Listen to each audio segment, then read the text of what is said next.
You're tired in the afternoon, so you lie down for a quick nap to recharge. You close your eyes for what feels like a few minutes, and then you wake up 50 minutes later, feeling worse than before you lay down, heavy, foggy, almost hungover. So you decide naps just don't work for you. But that's the wrong conclusion, because that groggy, ruined feeling wasn't bad luck, and it wasn't your body being broken. It was a timer. You woke up at exactly the wrong moment. And once you understand the two dials that control a nap, you never have to wake up like that again. So let me tell you what's actually happening when you nap, because a nap is not one thing. I used to think a nap was just a shorter version of a night's sleep. Close your eyes, get some rest, wake up better. It isn't. A nap is a bet, and two dials decide whether you win it or lose it, how long you sleep, and when you sleep. Get both right, and a nap is one of the most powerful, fastest tools you have for your brain. Get them wrong, and you wake up like you did today. So here's where we're going. What a nap actually does to your body. The first dial, length and why 50 minutes, is the trap. The second dial, timing, and how a nap can quietly wreck the night that's coming. Who naps genuinely help, and who they hurt, and exactly how to take one that works. Start with what a nap even is. All day long, from the moment you wake up, your brain is building up something called sleep pressure. It's driven by a molecule called adenosine, and it accumulates the entire time you're awake. The longer you're up, the more it builds, and the heavier your eyelids get. Think of it as a tank slowly filling. That pressure is your drive to sleep, and at night, sleeping drains the tank back down. Now here's the key thing most people never connect. A nap drains that same tank. When you nap, you're discharging real sleep pressure, the exact same pressure that's supposed to put you to sleep tonight. That's why a good nap makes you feel refreshed. You let some pressure out, but it's also why a nap can backfire in two completely different ways. And both of those ways are a dial you control.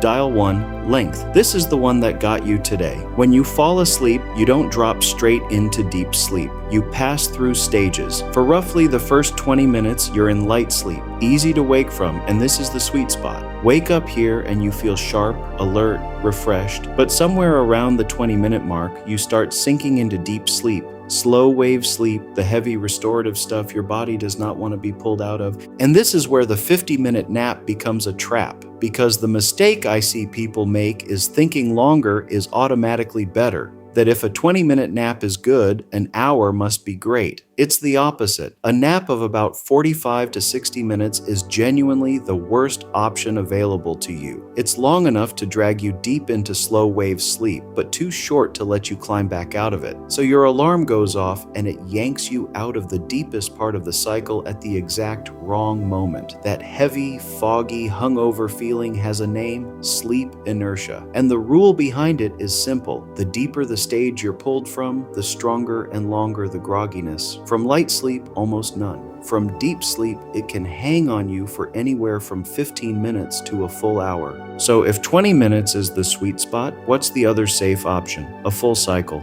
about 90 minutes. If you have the time and you sleep for a complete 90-minute cycle, you come all the way back around to light sleep before you wake, so you surface gently with far less inertia than that brutal 50-minute version. So the two good nap lengths are short, around 20 minutes, or long, around 90. It's everything in the murky middle that wrecks you. Okay, dial 2, timing. And this is the one almost nobody thinks about because it doesn't hit you when you wake up from the nap. It hits you at midnight.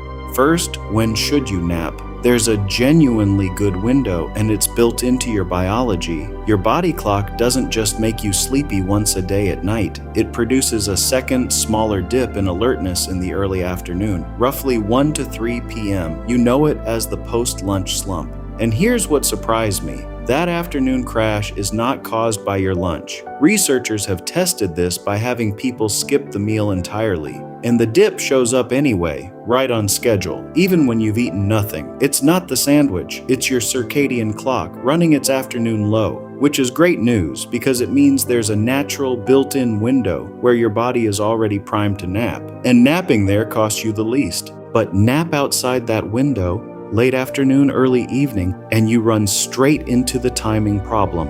Remember the tank.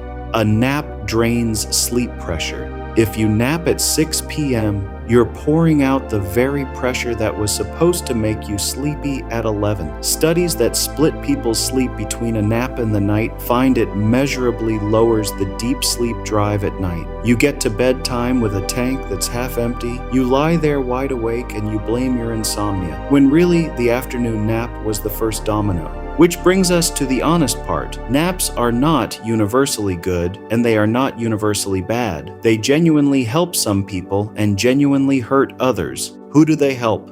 The sleep-deprived, shift workers, anyone running on a real deficit, and here the evidence is remarkable. NASA studied this with long-haul pilots on trans-Pacific flights and let some of them take a planned nap in the cockpit while a colleague flew. On average, they fell asleep in under 6 minutes and slept about 26. That short nap improved their performance on reaction time tasks by 34% and their physiological alertness, measured as fewer of those micro-sleeps that show up on a brain scan, by 54%, 26 minutes. That's the power of a well-timed nap when you actually need it. But who do naps hurt? People who sleep badly at night already. If you have insomnia, a daytime nap is not the cure, it's part of the problem. It bleeds off the sleep pressure you desperately need at bedtime. In fact, one of the most effective treatments for insomnia, sleep restriction therapy, forbids daytime napping entirely, precisely to let that pressure build. So if you find you need a nap every single day just to function, that's worth paying attention to. Not as a habit to optimize, but as a signal that your night's sleep might not be doing its job. So how do you actually take a nap that works? 3 rules. First, length. Keep it to about 10 to 20 minutes. Set an alarm. You want to wake before you sink into deep sleep. You're topping up alertness, not running a full sleep program. Second, timing. Nap in that early afternoon window before about 3 p.m., early enough that it doesn't touch tonight. And third, my favorite, because it's a genuine trick, the coffee nap. Caffeine takes about 20 to 30 minutes to actually kick in.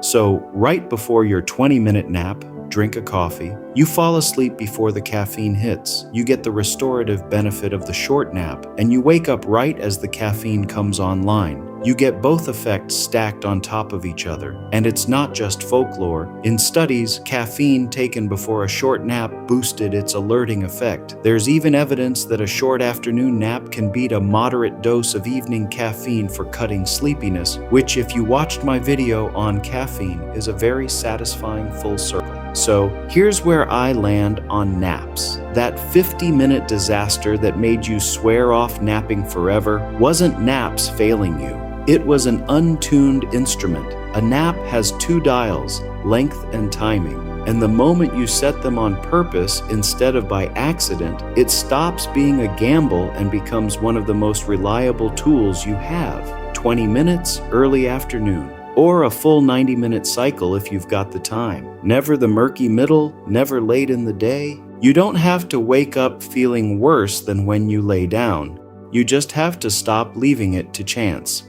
If you want the full toolkit for deeper, steadier sleep, the kind that means you need the rescue nap a lot less, the free deep sleep protocol lays it out. No pills, no gadgets, and you can download it at sleepmetricscience.com. And since we just talked about the coffee nap, if you want to know what caffeine is really doing to your sleep, the mechanism most people get completely wrong, watch the caffeine video next. Subscribe and sleep well.